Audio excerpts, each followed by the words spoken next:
Good morning, everybody, and welcome to Cameras and Coffee. And today we have a busy morning of photography chit-chat. We're going to talk about three different things today. Two of them very quickly, we'll just glaze over them. And if you'd like to follow along in the video description, there are links to all three things we're going to talk about, and you can check them out.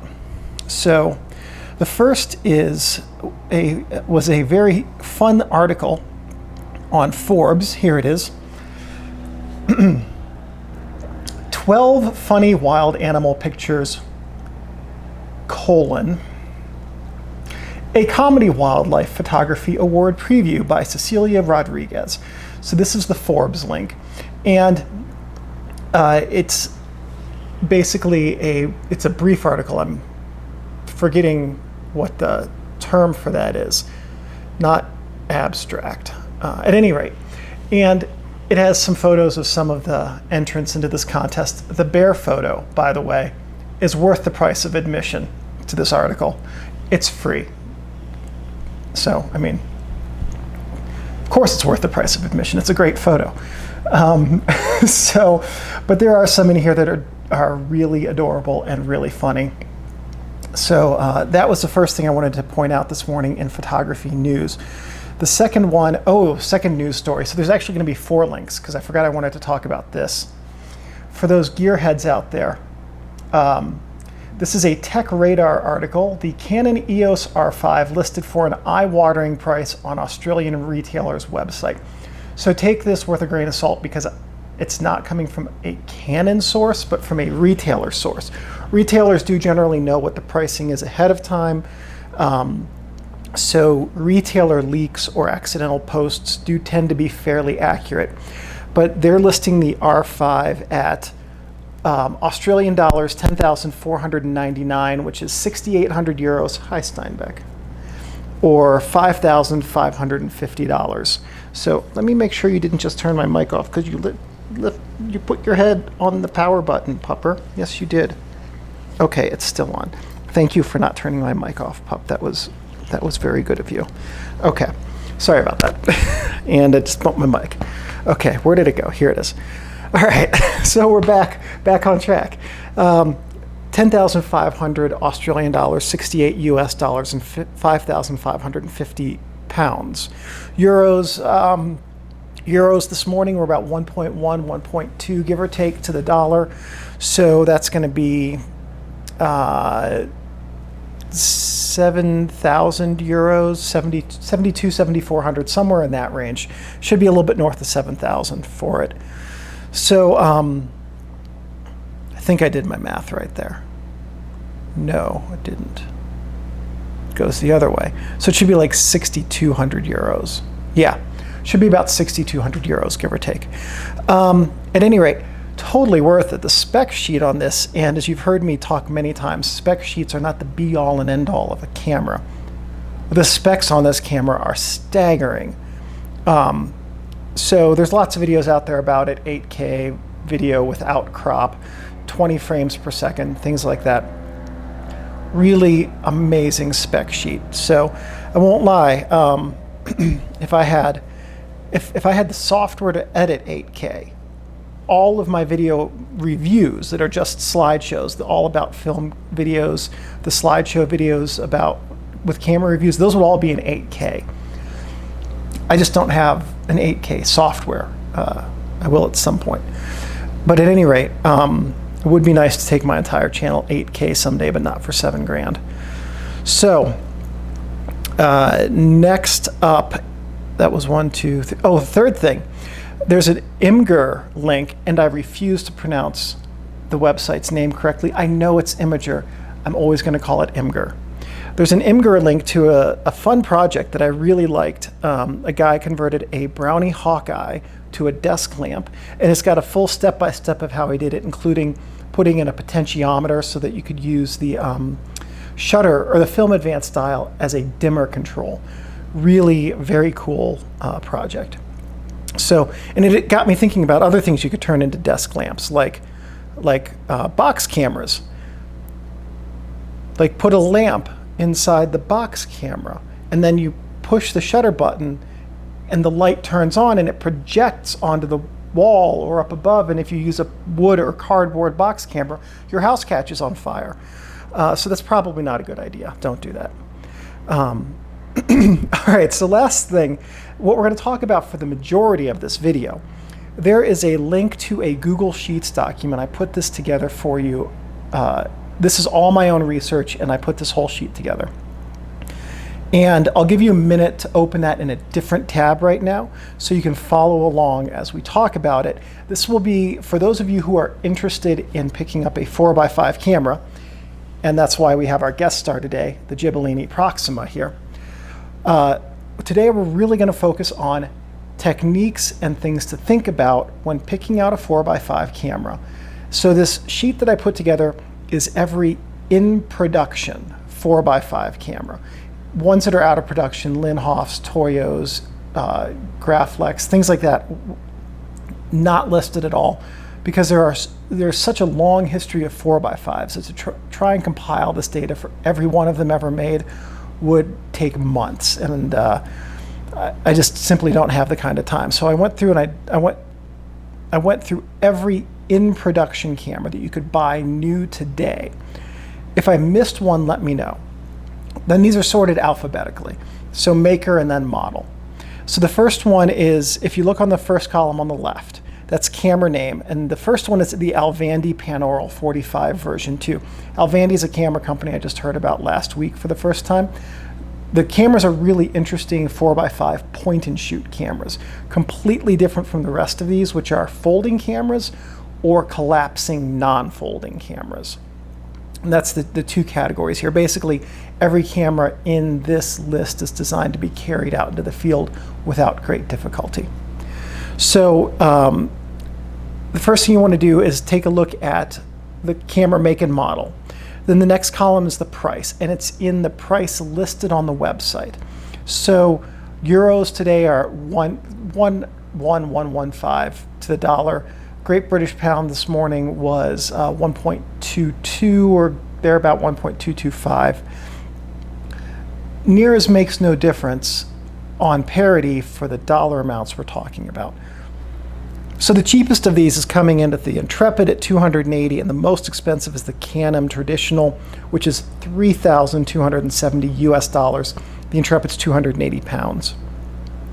Then we have the materials. So if you're concerned about what material your camera is made out of, there's a column in there for it. Most of them are wood and aluminum. There is one oddball that's wood and copper, one of the Shenhaus. Copper is a really weird material to make a camera out of. I kind of wonder if that's a typo on their website. It's what the website said, so I just copied it. Next is the weight. All the measurements in the spreadsheet. Next is the weight, and all of the measurements from here on out are metric. So when we get to the millimeters, it's 25.4 millimeters to the inch for those in America. So the kilograms, it's 2.2 pounds to a kilogram. So if you want to know how many pounds it is, just multiply the number in the kilograms column by 2.2. And the weights on these are generally in the same ballpark. The range is what, 1.4, 1.3 is the lightest, and the heaviest is 3.1. So 2.5 to 6-ish, 6.25 pounds is the range we're talking about. So not a huge variation. Then the collapsed size, and this is what a collapsed 4x5 folding camera looks like right here. So when it says collapsed size, for the Ghibellini Proxima, it is 260 by 220 by 100. So this is 100 millimeters. 220, and then 260. To show you what this looks like compared to something somewhat recognizable, my face. Basically, most of the 4x5 folding cameras are going to be slightly bigger than your head in terms of the X-Y axis, and then the Z will be shallower. So you can think about it that way. Then the board type is listed. This was me. These weren't generally listed on the website, so I was looking into some of the dimensions to try to put this in. So if you catch any errors in this spreadsheet, I'll update it for about the next week. Just leave them in a comment. This is the most likely column to find an error if you're really looking for one. The front rise and fall are presented in order of rise and fall. So the first number, let's take a look at the let's take a look at the second line, which is 63.5 and 25.4. That's the Canon DLC2. What that means is it's going to go up 63.5 millimeters before it can't go any further, and down 25.4 from the 0 position. So it means the 0 position is not right at the base of the camera. It's elevated slightly. And the fall is a little bit more useful for landscape photography, let's say, than for architecture. Not a hard and fast rule, but in general. Front shift. I'll tell you what, let me do this. I brought this guy out, and I should probably set him up so we can start talking about some of these things. Oh, let me move my coffee before I knock it over.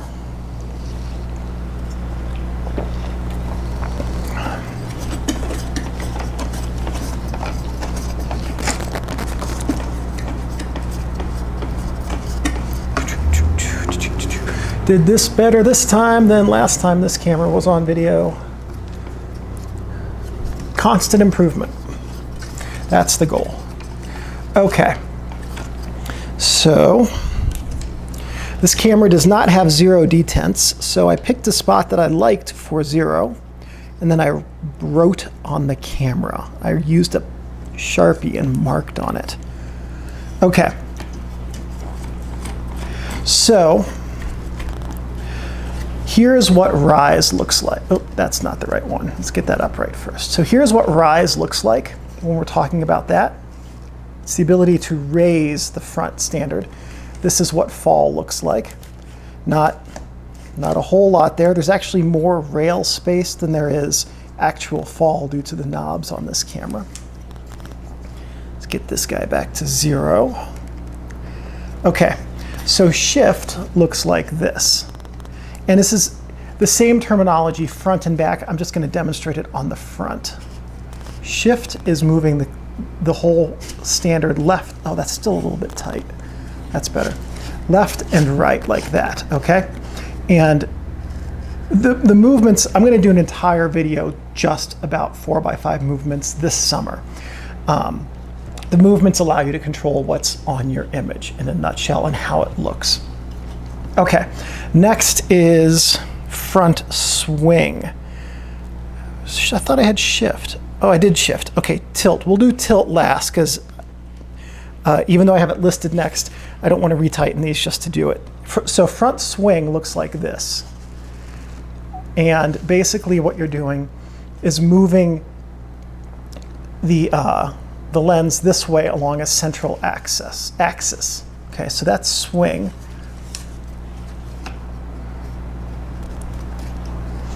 And then, what was the last one? Tilt? Oh yes, tilt. Now in the tilt, so tilt basically is the standard's ability, let me turn it this way to make sure it's on the camera, it should be, but is the ability of the standard to do this, right? To look up and down like it's craning its neck, all right? That's tilt.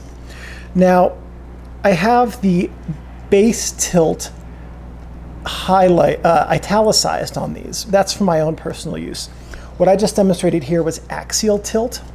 Base tilt is like this. Okay, so axial tilt, the tilt is on the center of the lens. Base tilt, the tilt is on the bottom of the front standard or rear standard. Okay, so that's a really brief primer on the movements and the terminology. Where did it go? There it is. Okay. So tilt is presented in degrees. LBB means limited by bellows, which means the only thing preventing the standard from moving more than it does is that it will crush or pull the bellows too far. Or the lens going back into the camera will run into the bellows, which can happen if you have a lens that protrudes into the bellows and you move it too much. And it's not, generally won't damage the bellows if they're in good condition, but it will limit how much the lens can move, okay? Rear, rise, and fall, then the same metrics are provided for the rear standard. That is not straight. That is gonna drive me nuts looking past this for the rest of the video. Okay, that's all better now. Okay, let's get this back on track. Then the last two columns are the minimum and the maximum extension, and these are with the standard bellows like this. Many of these cameras have interchangeable bellows where you can put a bag bellows on, and then the minimum extension goes down to 0 millimeters, which is ridiculous. If there's a shorter lens that covers 4x5 than 65 millimeters, please tell me what it is. The 47 millimeters generally do not cover 4x5. So I don't think there's anything wider than 65 millimeters. And the only thing that shorter than that would be for using a 45 with a digital back. But if you're just shooting traditional film on 4x5,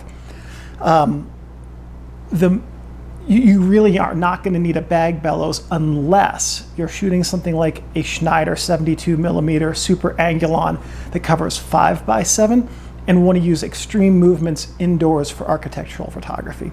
That's the case where you really need a bag bellows. Otherwise, I have a bag bellows for my Cambo, have never used it except to demonstrate it being put in for the video manual for that camera. And I've shot architecture with it, so whatever. At any rate, if you're looking to get into 4x5 on the cheap, you don't need to buy a bag bellows. That's the whole point of that. So all of these, minimum extension is how close the standards can get together, and then maximum looks like this on this camera.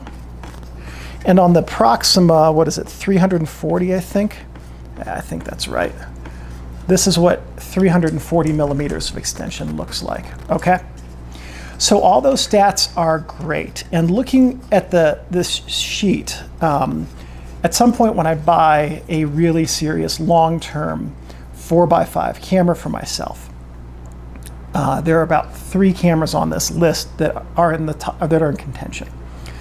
So there are some things to think about when buying a 4x5 camera that are not on this list.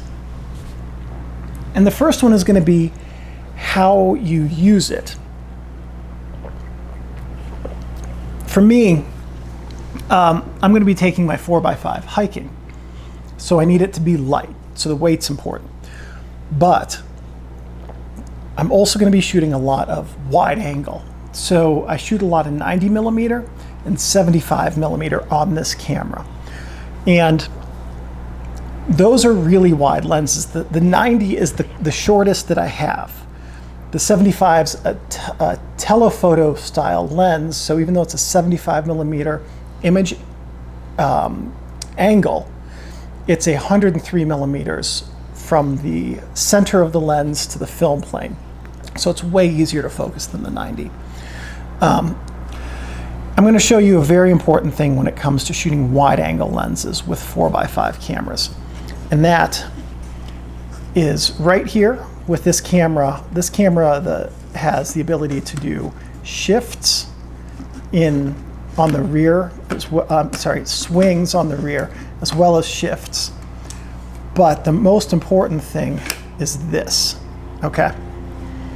It is being able to move the front of the camera up to the front, the back of the camera up to the front. And then I'm going to move the front standard backwards here. This is what 50 millimeters looks like on this camera. So when I shoot the 90, I bring this all the way up to the front, I bring this all the way to the back, and then I just focus with the knob, which is the way this is supposed to be used. If you do not have the ability to move the rear standard forward, wide angle lenses are a lot harder to use. So actually we're going to leave this all the way back, because in order to use the wide angle lens, you would have to move the front standard as far back as it's going to go. And on cameras where the rear standard does not move forward, the front standard is able to move all the way to the back of the camera. That's, for instance, like the Intrepid has that. The Intrepid's rear standard is fixed. It doesn't slide forward. And this is the reason for me that the Intrepid is not the camera for me. Because if you move the front standard back and you're shooting in 90 millimeter, the front of the camera will get in your shot. It's wide enough to do that. 90 millimeters, something like, it has an angle of view that's approximate to like a 24 millimeter on 35 millimeter cameras. Even though I think the math says it's like 27 or 28 millimeters equivalents, because of the different format, 90 millimeters feels way, way wider than a 28 millimeter does on a standard 35 millimeter SLR. 75 millimeters on this camera is crazy wide. So at any rate, if you've got the front standard moved all the way back to have your 90 millimeter lens and you're catching the front, now in order to get the front out of the image, you've got to tilt the camera this way, lock the tripod in place. Next, you've got to rotate the film back so that it's vertical. And then you've got to go into the front standard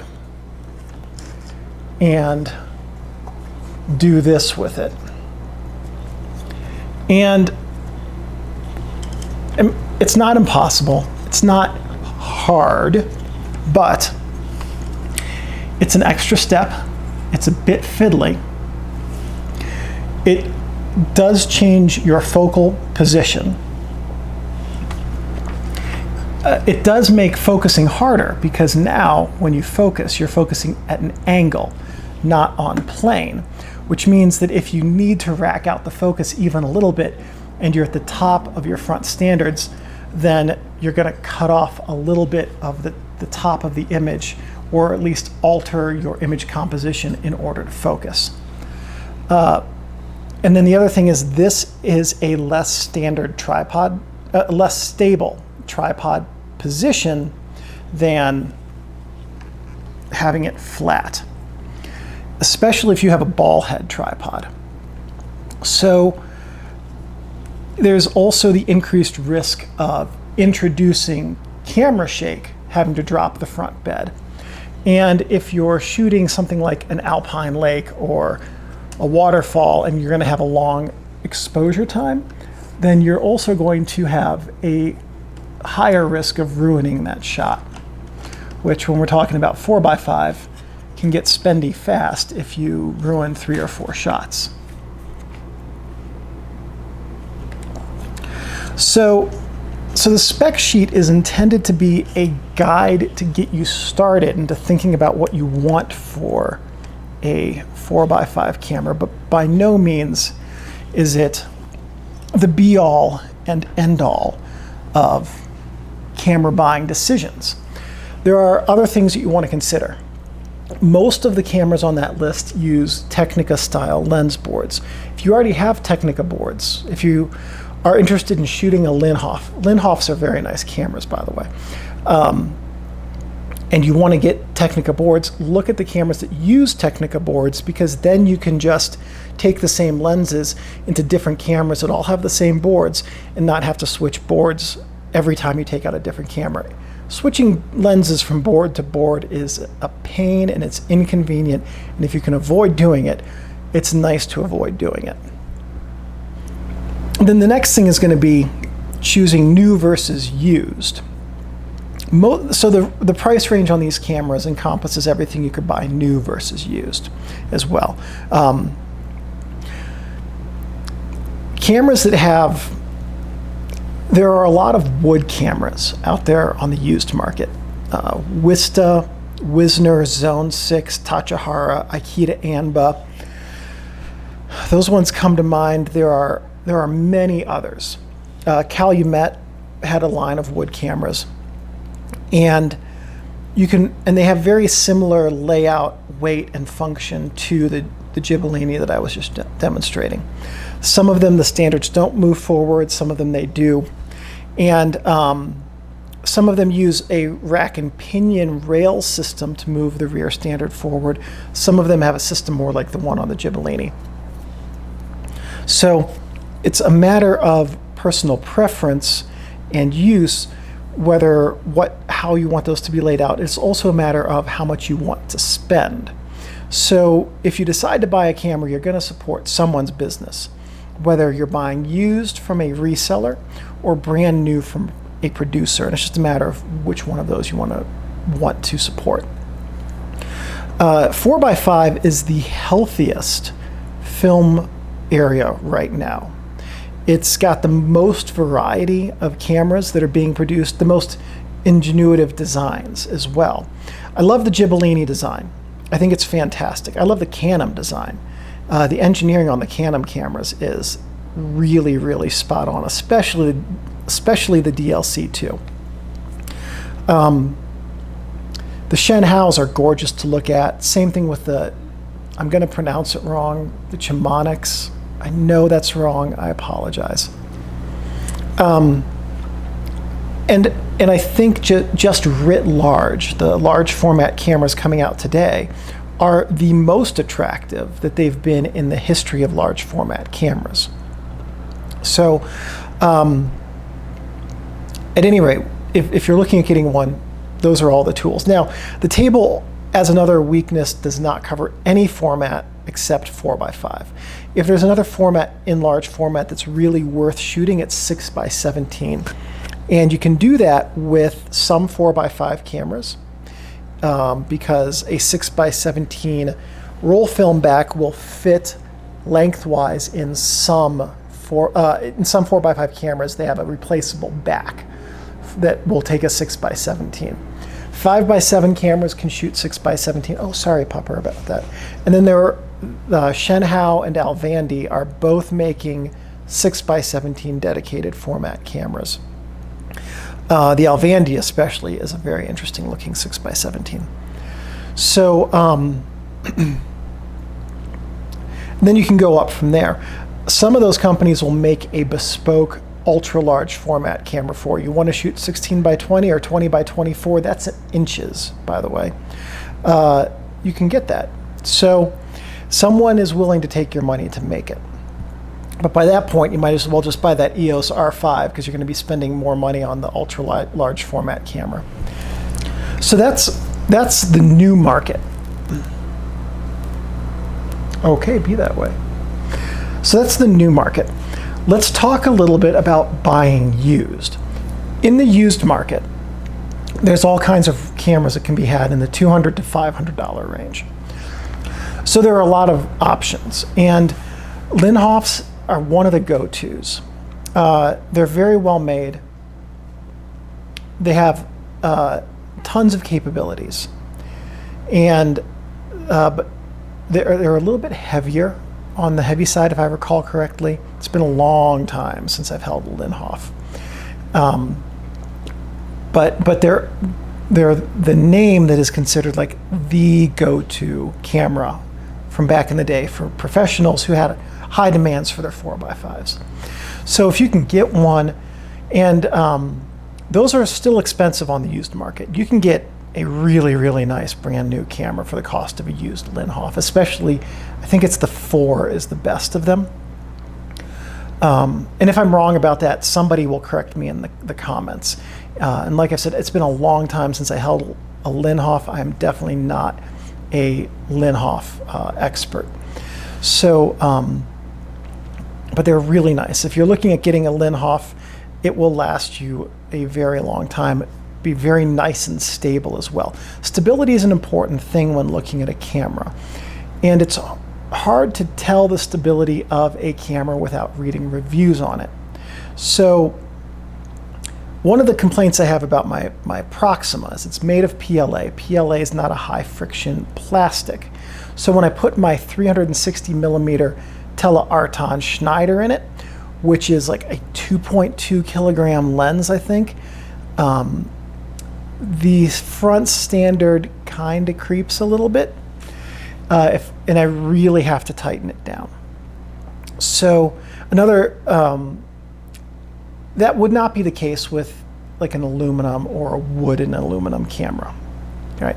So material choices can have an effect. Now, the Proxima was never designed to hold a 4-pound lens. That's outside the engineering parameters, I hope. And but other cameras could do that. So at any rate, that's one of the differentiators between, say, a Linhof and an Ikeda Anba, where the Linhoffs are very stable, and an Akita Anba, being a lighter camera, will be a little bit less stable, a little bit more prone to flexing perhaps with heavier cameras. So, and then there's also some usability questions. In terms of usability on the Proxima, actually my number one complaint about this camera is that the grubs, which is the part that the knobs screw onto, are too short. They need to be about 3 millimeters longer. And I've gotten to the point where I don't accidentally unscrew these and take them off anymore. But replacing metric knobs in the US isn't super easy. And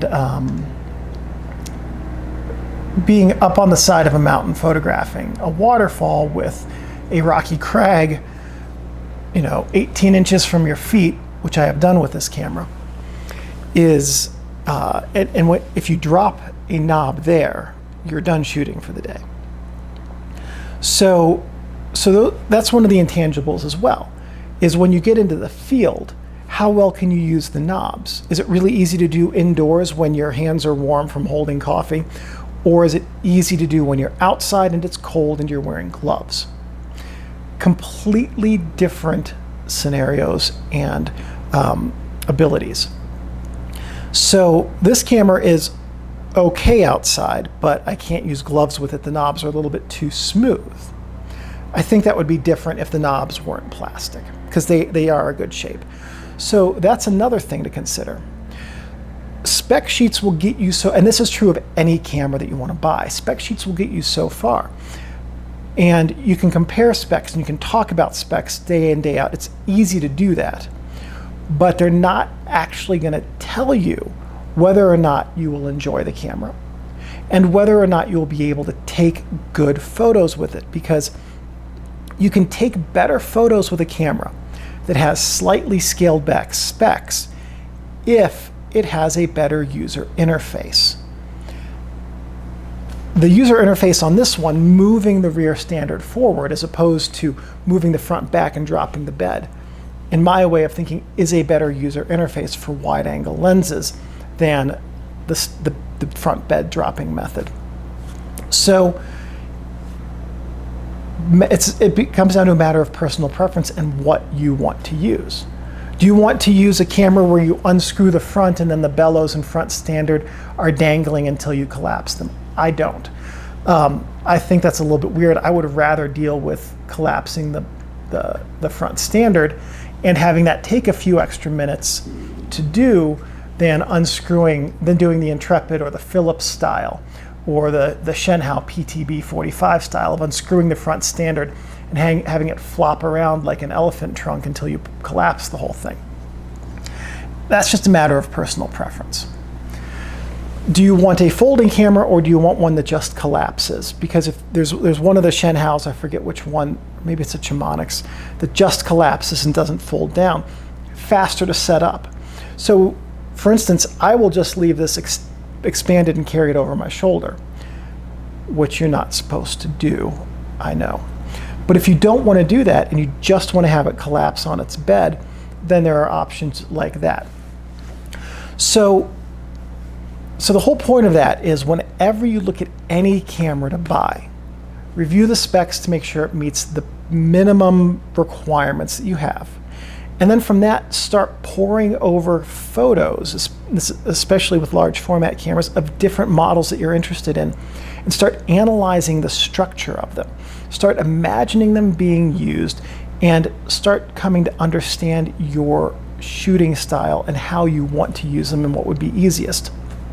If you've never shot 4x5 or any new format that you're going into, your best bet might just be to pick up the cheapest one you can get that meets your needs.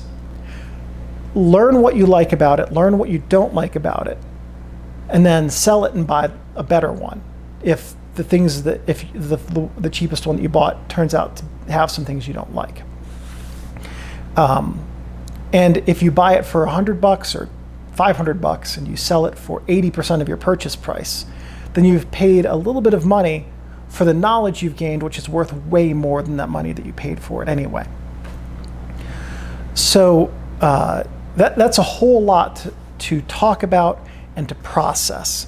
If you're looking at a large format camera in general, I hope that the spreadsheet link is helpful.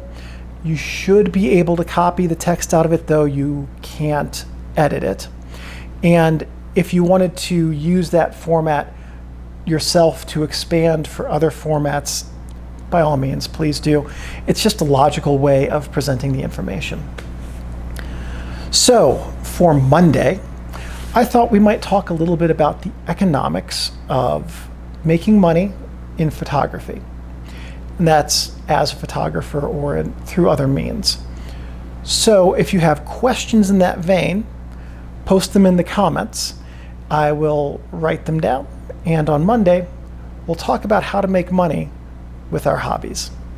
Unless you're a professional photographer, and in that case you already know and you don't need to be here Monday, and I'll see you Wednesday. Regardless. No, why am I telling you people not to watch? No, please do watch. The last few minutes has gone off the rails. I'm going to finish my coffee and get to work.